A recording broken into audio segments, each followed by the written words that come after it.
গাছ থেকে আম পেড়ে 20টা কাঁচা লঙ্কা মাখিয়ে আম মাখা করে খেলাম দিদি আর বোন মিলে। হাই, আমি Anisha, welcome back to my channel blogging with Anisha and Sudip. Video শুরু হওয়ার প্রথমেই তোমরা শুনতে পেলে যে 20টা কাঁচা লঙ্কা মেখে আমরা আম মাখা করে খেয়েছি। হ্যাঁ ঠিকই, ভিডিওটা শেষ পর্যন্ত দেখতে থাকো। কেন 20টা কাঁচা লঙ্কা মেখে আম মাখা খেলাম সেটাও জানতে পারবে।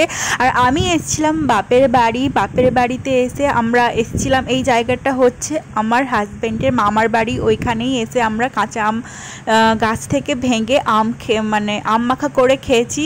আর ওই যে বাচ্চা মেয়েটা দেখছো ওটা হচ্ছে আমার মাসির মেয়ে, নিজের মাসির মেয়ে। সো আমার বোন হয়, তো ও আমাকে ক্যামেরা করে দিচ্ছিল আর আমরা এখানে আম মাখা খাচ্ছিলাম করে। আর এই আজকে যে দিনটাতে আমরা আম মাখা করে খাচ্ছিলাম, ওই দিন প্রসাদ খাওয়ার নেমন্তন্ন ছিল আমার হাজব্যান্ডের মামার বাড়িতে। তো তার জন্যই এসেছিলাম, জানি না পরে কি হতে চলেছে। যেহেতু প্রসাদ খাবো, আর যেদিন প্রসাদ খাওয়া হয় না তখন কিন্তু আম খেতে নেই, না হলে অ্যাসিড হয়ে যায়। আর আমি জানি না কি হবে, বাট প্রচণ্ড গরম ছিল ওই দিন। আর আমার প্রচুর আম খেতে ইচ্ছে করছিল গাছ থেকে ভেঙে।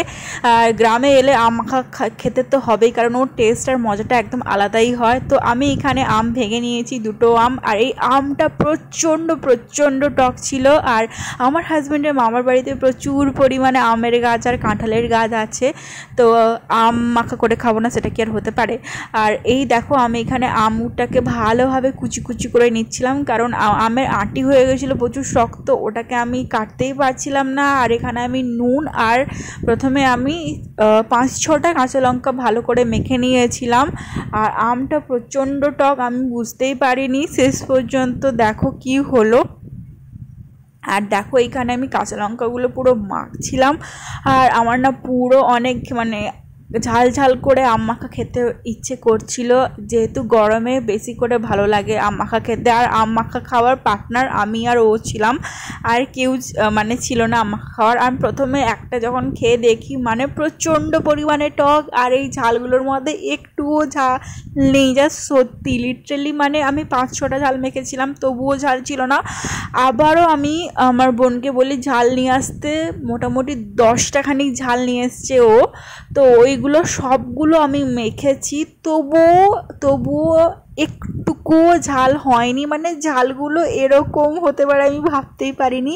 এই লঙ্কাগুলোর মধ্যে একটুও ঝাল নেই, আমি জাস্ট বিশ্বাসই করতে পারছিলাম না। তো আমি বলছিলাম বোনকে যে একটা করে আম খাবি আর একটা করে কাঁচা লঙ্কা খেয়ে নিবি, দিলেই হয়ে যাবে। তবুও আর আমটা প্রচণ্ডভাবে টক ছিল, ঝাল না হলে কিন্তু খাওয়াই যায় না, জানোই তো টক আম। আর আমি আর বোন শেষ পর্যন্ত না এই আম মাখাটা শেষ করতেই পারিনি। আর যেহেতু প্রসাদ খাবো তার জন্য আমি কি করেছিলাম যে আম মাখাটা পরে ফেলে দিয়েছিলাম। আর দেখেছো ও আম মাখা খাই কেমন রিয়াকশান দিল। আর আরও যদি এই ধরনের ভিডিও চাও অবশ্যই কমেন্ট করে জানো। আর এই ভিডিওটা কেমন লাগলো।